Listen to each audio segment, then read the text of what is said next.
Sudden గా ఏమైందమ్మా? కాదంటున్నానంటే కారణాలు ఉంటాయి కదా నాన్న. పోనీ వేరే మినిస్టర్ సంబంధం ఏదైనా చూడనా? నాకు మినిస్టర్ల కొడుకులు ఐఏఎస్ల కొడుకుల్నే ఎందుకు చూస్తున్నారు? జీవితంలో ఎదిగే వాళ్ళకంటే ఎదిగిన వాళ్ళ పిల్లలైతే లైఫ్ బాగుంటుందమ్మా. Your wrong. సచిన్ కొడుకు సచిన్ అంత అవ్వాలని లేదు. ఎదిగే కెపాసిటీ ఉన్నవాణ్ణి చూడండి, మీరు గెలుస్తారు. పాప చెప్పింది అక్షరాలా కరెక్ట్ అండి. ఎదుగుతాడని తెలిసే ఎన్టీఆర్ గారు చంద్రబాబు నాయుడిని అల్లుడుగా చేసుకున్నారు. అల్లు రామలింగయ్య గారు చిరంజీవిని అల్లుడుగా చేసుకున్నారు. సరైన వ్యక్తిని గుర్తిస్తే ఆ తృప్తే వేరండి. అలాంటి వాడు ఎవడున్నాడు? మన ఇంట్లోనే ఉన్నాడు నాన్న, ఆకాష్. వాడా? వాడు మన ఇంటి పనోడమ్మా. పనోడైతేనే ఇంత నమ్మకంగా ఉన్నాడు. మనోడైతే ఇంకెంత నమ్మకంగా ఉంటాడో ఆలోచించండి. చిన్నప్పటి నుంచి మీరే నా హీరో. తను మీలాగే సెల్ఫ్ మేడ్ నాన్న. ఎక్కడి పల్లెటూరు, ఎక్కడి హోమ్ మినిస్టర్. ఇంత దూరం రావడానికి తనకి 3 నెలలు కూడా పట్టలేదు. మరో 10 ఏళ్లలో తను ఇంకెంత దూరం వెళ్తాడో ఒక్కసారి ఇమాజిన్ చేయండి. మీ చదువుకున్న వాళ్ళతో ఇదే ఇబ్బంది అమ్మా. ఎంత ఎక్కువ చదివితే అంత ఎక్కువ కన్ఫ్యూజ్ చేస్తారు. సరే, నీ పుట్టినరోజు దాకానైనా నాకు కొంచెం ఆలోచించుకునే టైం ఇవ్వు. నీకేమన్నా మెదడువాపు వ్యాధి వచ్చిందేమిట్రా? శ్రద్ధమ్మతో నీకు పెళ్లి కాదు కాదు కాదు అని చెప్పా, అయినా మళ్ళీ ఇక్కడ పిలిపించి సేమ్ టాపిక్ రిపీట్ చేస్తావేంట్రా? శాస్త్రి గారు, ఎల్లుండి జరగబోయే పాప బర్త్డే రోజు మా పెళ్లి అనౌన్స్మెంట్ ఖాయం. దేవుడా, మేమంతా బ్యాచులర్ పార్టీ బ్యాంకాక్ లో ప్లాన్ చేసుకున్నాం. అయితే బాబా మన ఫ్లైట్ ఎప్పుడు ఎక్కుతున్నావు? అతి త్వరలో. అరే ఓ క్రికెట్ కే బాస్, ముహూర్తం పెట్టింది నేను రా, కానీ అక్కడ మంట పెట్టింది మా బావరా. అరే గ్రహాలకే పోయించే శక్తి ఉన్నవాడిని రా నేను. మా వాడికి అంత శక్తి లేదండి, ఏదో మనుషులకు మాత్రమే. రేయ్, నన్నే క్రీడలు చేస్తారా? నాశన నాశన నాశన సర్వనాశన. పక్కకి తప్పుకోరా బండుడా. వెళ్ళను పంతులు. తప్పుకో.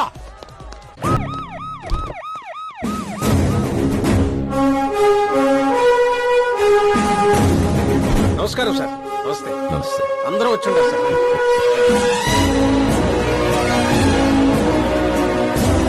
నీకేం తెలియట్లేదు గానీ ఇదంతా చూస్తుంటే నాకు ఏదో భయం వేస్తుంది బావ. అస్సలా జరగబోయే చూడు.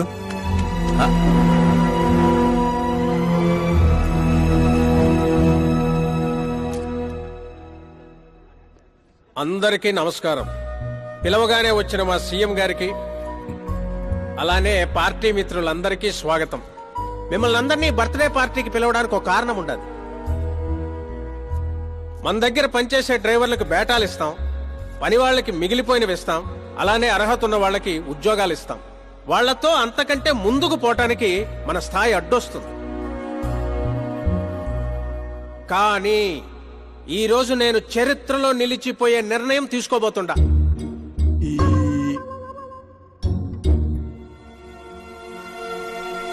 నా దగ్గర పనిచేసే ఒక కార్యకర్త లాంటి వాడు, ఓ సెక్యూరిటీ లాంటి వాడు మిస్టర్ ఆకాష్ నారాయణ్. అతనికి నా కూతురునిచ్చి పెళ్లి చేయాలని నిర్ణయం తీసుకుంటా. ఇంత పెద్ద పెద్ద వాళ్ళ ముందు ఏం మాట్లాడాలో నాకు తెలియట్లేదు. మర్చిపోయాను. అందరికీ నమస్కారం. ఒక మధ్యతరగతి వాడిగా నేను కల్లో కూడా ఊహించిన రోజు ఇది. ఒక రాష్ట్ర హోంమంత్రి గారు నన్ను తన్నింటి అల్లుడిని చేసుకుంటున్నారంటే ఈ ప్రపంచంలో నా అంత అదృష్టవంతుడు ఎవ్వరూ ఉండరు. కానీ మీరందరూ నన్ను క్షమించాలి. దేనికిరా? నేను ఈ పెళ్లి చేసుకోలేను. కారణం, నేను ఇదివరకే నా మనసు ఇంకొరికి ఇచ్చాను. ఆ అమ్మాయి కోసమే బతుకుతున్నాను. ఆల్రెడీ పెళ్లి ఫిక్స్ అయిన అమ్మాయిని నాకు ఇచ్చి కట్టబెడుతున్నారని మనసులో ఏదైనా ఉంటే చెప్పు. అంతేగాని పిలిచి పిల్లనిస్తానంటే నాకు ప్రేమ ఉంది, ప్రేమించిన అమ్మాయి ఉందని అబద్ధాలు చెప్పమాకు. మీరు అపార్థం చేసుకుంటున్నారు సార్. ఇవి అబద్ధాలు కావు, నిజాలు. నువ్వు ఎవరితో ఏం మాట్లాడుతున్నావు అర్థమవుతుందా? హైదరాబాద్ నమ్మికొని ఆస్తి అక్కడ హోమ్ మినిస్టర్ మ్యాచ్ అయ్యా. పెంకుటింట్లోంచి వచ్చి మినిస్టర్స్ కాలనీలో పడతావు. నేను ప్రేమించింది దేవత లాంటి అమ్మాయిని, ఆస్తూనే కాదు సార్. యారా, ఈడు మన ఫ్రెండ్ ఆకాష్ గడేనా? ఏయ్, ఎవరయ్యా అమ్మాయి? అంతగా ప్రేమిస్తే ఆ అమ్మాయినే చేసుకోవచ్చుగా.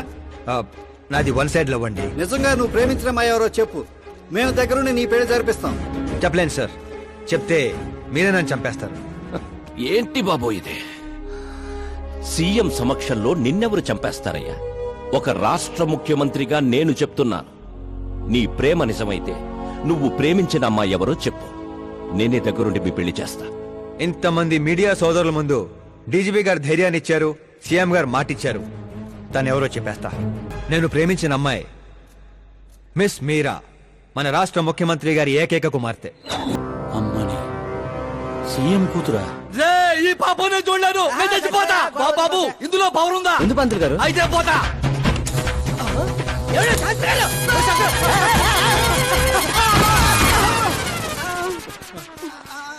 శాస్త్రి గారు మీకు సాగొట్లేదా? వాడిచ్చిన షాక్ ముందు ఈ షాక్ ఎంతరా? బ్రదర్ ఇదంతా పేపర్లో వస్తుందా? అన్ని పేపర్స్ హెడ్లైన్స్ లో వస్తుంది సార్. తను క్రికెట్ లో సెంచరీ కొట్టలేదు, టెన్నిస్ టైటిల్ కొట్టలేదు, బిజినెస్ టైకోన్ కాదు, యూత్ కి ఐకాన్ కాదు. కానీ ఇప్పుడు అతను రాష్ట్రంలో ఫేమస్ పర్సనాలిటీ అయ్యాడు. ఎఫ్బీలో, ఎఫ్ఎం లో, ట్విట్టర్ లో ఎక్కడ చూసినా అతనే హాట్ టాపిక్. అలాంటి సెన్సేషనల్ సెలబ్రిటీ ఆకాష్ నారాయణ గురించి ఈ రోజు ఎన్టీవీలో ఎక్స్క్లూజివ్ గా చూడండి.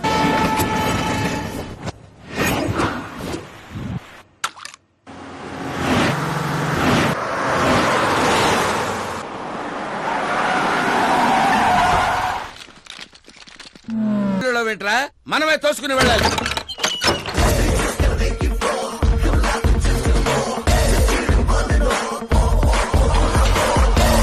నేను చెప్పాల్సింది ఏం లేదని చెప్పాం కదా, మళ్ళీ ఏంటి? మేము అడగాల్సింది చాలా ఉందని చెప్తున్నాం కదా. అయినా ఎందుకు చెప్పాలండి? అసలు ఎవరు మీరు? పాల్, అమలా పాల్. అదేం పేరు?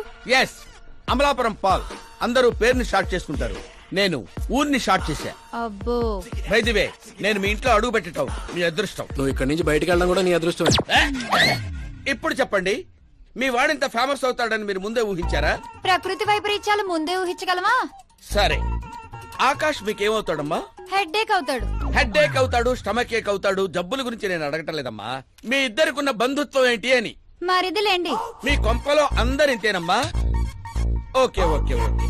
మీ మరిది గారు హోమ్ మినిస్టర్ కూతుర్ని పెళ్లి చేసుకుంటారా, చీఫ్ మినిస్టర్ కూతుర్ని పెళ్లి చేసుకుంటారా? ఎవరితో అవుద్దో తెలియదు గాని పెళ్లి మాత్రం తప్పకుండా అవుతుంది. అబ్బో, వాడిచ్చిన షాక్ కి ఫ్యామిలీ మొత్తానికి ఫీజులు కుట్టేసినట్టున్నాయి. మనం ఇక్కడ ఉంటే లాభం లేదు, ఏదైనా సందులో పడితే గానీ సెన్సేషన్ క్రియేట్ చేయలేం. Come on shift. ఆకాష్ నారాయణ ఇక్కడే ఊసేవాడని, ఇక్కడే రాసేవాడని, ఇక్కడ ఆడేవాడని, ఇక్కడ ఊదేవాడని గ్రామస్తులు చెప్తున్నారు. ఫుటేజ్ ఏ ఛానల్ కి పంపించమంటారు సార్? ఏ ఛానల్ డబ్బులు ఎక్కువ ఇస్తే ఆ ఛానల్ కి పంపించండి. వాళ్ళకి కావాల్సింది టీఆర్పీ, మనకు కావాల్సింది ఎంఆర్పీ. ఓకే? అవునండి, ప్రతిపక్ష లీడర్ గానే మాట్లాడుతున్నాను. సీఎం మాట తప్పితే ఊరుకునేది లేదు. అంటే మీరు సీఎం ఏం డిమాండ్ చేస్తున్నారు? ఫ్రీ కరెంట్ ఇస్తాం, రుణమాఫీలు చేస్తాం అని వాగ్దానాలు చేయడం కాదు, ఇచ్చిన మాట ప్రకారం పిల్లనివ్వమనండి చాలు, అభినందిస్తాం. ఏంటయ్యా పిల్లనిచ్చేది? తనే నా అక్క కొడుకు కాదు, అడగ్గానే పిలిచి పిల్లనివ్వడానికి. అంటే మీడియా ముందు మీరు ఇచ్చిన మాట తప్పుతున్నారా? ఇచ్చిన మాట తప్పడం, చేసిన సేవలు గుర్తు పెట్టుకోవడం మా పార్టీకి అలవాటు లేదు. అంటే మీ కూతునిచ్చి పెళ్లి చేస్తారా? నేను ప్రేమకు ప్రేమికులకు వ్యతిరేకం కాదు. ముందు మా అమ్మాయి మనసులో ఏముందో తెలుసుకోనివ్వండి. అది తెలుసుకుందామనే ఇక్కడికి పిలిపించాను. దేని గురించండి? అంత అమాయకంగా మాట్లాడుకో. మన మధ్య ఉన్న ప్రేమ గురించి. ప్రేమేంటండి? మన మధ్య ఉంది ఎంప్లాయర్ రిలేషన్ మాత్రమే కదండి. ప్రేమ లేనప్పుడు నువ్వు నన్నెందుకు సేవ్ చేసావు? సేవ్ చేయటం నా డ్యూటీ కాబట్టి. ఓహో, మరి అందరి ముందు చీరెందుకు కట్టావు? హెల్ప్ చేయటం నా నేచర్ కాబట్టి. నిజంగా నీ మనసులో ఏం లేకపోతే నాకు ఎందుకు దగ్గరయ్యావు? దగ్గర అవటం కాదండి, దగ్గరగా ఉన్నాను. తేడా ఏంటో? ఎఫెక్షన్ కి ప్రొటెక్షన్ కి ఉన్న తేడా. మాటలు మాట్లాడాలన్నా మార్చాలన్నా నీ తర్వాతే ఎవరైనా. అయినా మీరా నేను 8th స్టాండర్డ్ నుంచి ఫ్రెండ్స్. మీ లవ్ స్టోరీ గురించి తను ఎప్పుడు చెప్పలేదు, నువ్వు ఎప్పుడు చెప్పలేదు. సక్సెస్ఫుల్ లవ్ స్టోరీ అయితే ఎగిరి గంతులేసుకుంటూ చెప్పుకోవచ్చు, కానీ నాది వన్ సైడ్ లవ్. ఆ విషయం తనకి తెలియదు. బాగుంది. నా ప్రేమ నీకు తెలీదు, నీ ప్రేమ తనకి తెలీదు. అయినా తనుండేది యూరప్ లో, నువ్వు ఉండేది విలేజ్ లో. మీరిద్దరు ఎలా కలిశారు? పుష్కరాల్లో అండి.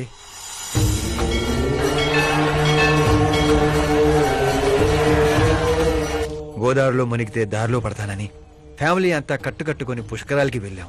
ఇసుకేస్తే రాలనంత జనం. మరో పక్క పుష్కరాలను ప్రారంభించడానికి వచ్చిన సీఎం కాన్వాయ్. ఒకటే హడావుడి. ఈ గొడవంతా మనకెందుకులే అని మా బామిచ్చిన తుండుగుడ్డ కట్టుకుని నీళ్ళలో మునిగాను. మూడో మునకం మునిగి లేచేసరికి ఎదురుగా ఒక అందమైన పాప. ఒక్కసారిగా నరాలు స్వరాలు పాడుతున్నట్టు అనిపించింది. ఎవరా పాప అని అడిగితే సీఎం కూతురు అన్నారు. పుష్కరాలు మునిగితే పుణ్యం వస్తుందంటారు, కానీ నా జీవితంలోకి మీరా వచ్చింది. పరిచయం చేసుకుందామని హలో అన్నాను. పోలీసులు లాఠీలతో చలో అన్నారు. ఆ తర్వాత మర్చిపోలేక గోదావరి ఎక్స్ప్రెస్ ఎక్కి సీఎం క్యాంప్ ఆఫీస్ కి విజిటర్స్ లాగా వెళ్లి రోజుతోనే చూసేవాడిని. మొక్కలకి నీళ్లు పోస్తున్న మీరా, చిన్న చిన్న కుక్క పిల్లలకి పెడిగిరీ వేస్తున్న మీరా సడన్ గా ఒకరోజు కనిపించలేదు. ఏంటని ఎంక్వైరీ చేస్తే చదువు కోసం యూరోప్ వెళ్ళిందన్నారు. 1 లక్ష అప్పు చేసి ఎమిరేట్స్ ఫ్లైట్ ఎక్కి విక్టోరియా కాలేజ్లో ల్యాండ్ అయ్యాను. దరిద్రం సీఎం గారి కూతురు నీకు ప్రపోజ్ చేయటం ఏంట్రా?